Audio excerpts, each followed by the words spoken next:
Picture this, you're in creative mode, you want to do some building, so you load up a Superflat world, and you see this.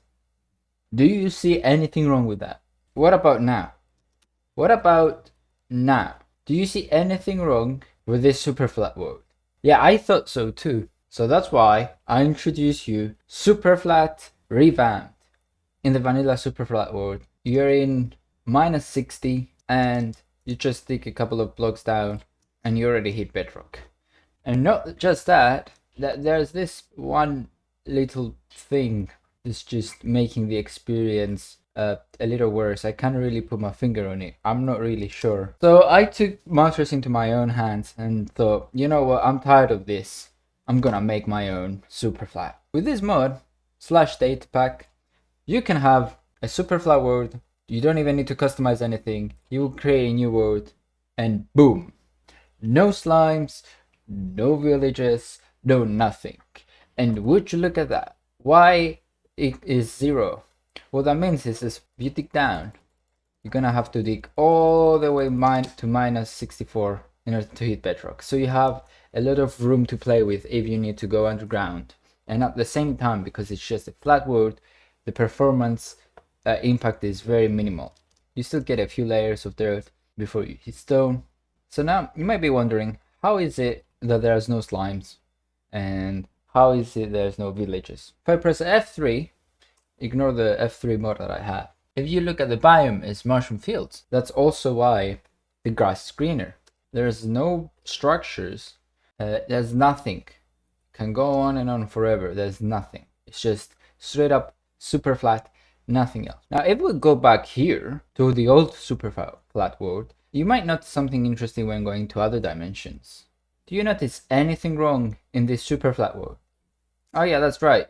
It's not super flat. Same thing with the end. How is this considered super flat? I don't even. Why did they only make the overworld super flat, but not the nether in the end? So I said, scratch that. I'll fix that too. So in the new version, if we go ahead and we go to the end, you will see a super flat world in the end dimensions with just end stone. The biome is the end. That's why we see a lot of endermen, but that's it.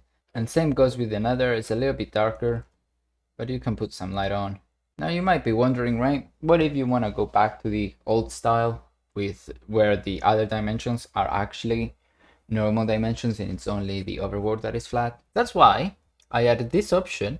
When you click through, instead of going to super flat, you just click through a few more times up until you see vanilla flat. That means overworld is flat, the nether and the end are normal.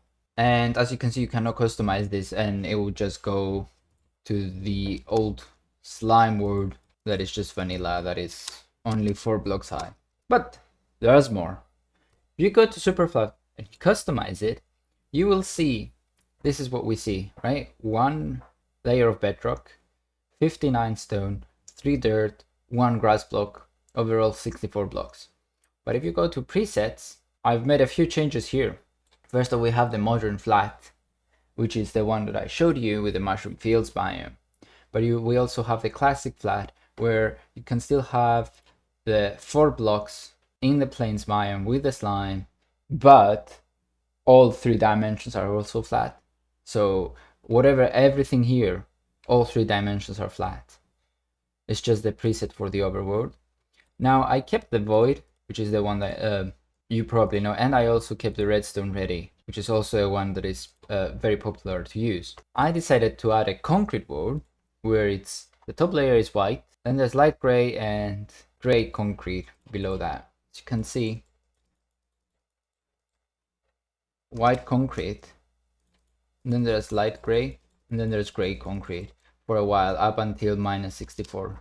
And I think this is an easy world if you're doing something technical. You may not care much about the aesthetics of the world itself, but you just want to build something here. You want to experiment with something, maybe with redstone. This might be a blank canvas to work on. I've made a few changes here, and I've added a few other presets, but honestly the first 5 are the ones that you're going to use the most. Plains is what used to be called the overworld preset, which is just the overworld with some trees, some grass. There's villages as well, I believe, but you still have the slimes and some lakes. The ocean preset is a little bit different than what you might know. If you see, I switched the gravel to sand and I made it way less deep than it used to be. So that yeah, you can easily reach the bottom if you want to. And you still have some structures like the ruins and shipwrecks. The desert stayed the same. Snow stayed the same. I added a taiga preset that is just a taiga flat world. And every now and then you're gonna find a village or two. My personal favorite is the jungle. This is actually a sparse jungle, so it's not like the dense forest that you get in the jungle, but rather the plains and jungle fusion together. And you get every now and then some structures like this ruined portal here, or jungle temples or stuff like that. And last but not least, it will be the mushroom. Instead of grass, there's mycelium, but it still uses the mushroom fields biome. What you get is a proper mushroom fields biome with big mushrooms. Again, this data pack is available both in a data pack version, Fabric and Forge. If you use the data pack version, you will have to install a resource pack called Superflat Revamped. If you go to world type and it just has a very weird name, that means you need the resource pack installed as well. But it's only an aesthetic thing. If you know what you're clicking through, then it's fine. For example, it may not say vanilla flat, it might say something else. Or in the super flat presets, here the names will be different. So all you need to do is use the resource pack, but in the mod version you shouldn't have this problem. I'll have a lot of revamps in the future of mods. Like and subscribe so you keep being updated on more mods that improve the game itself.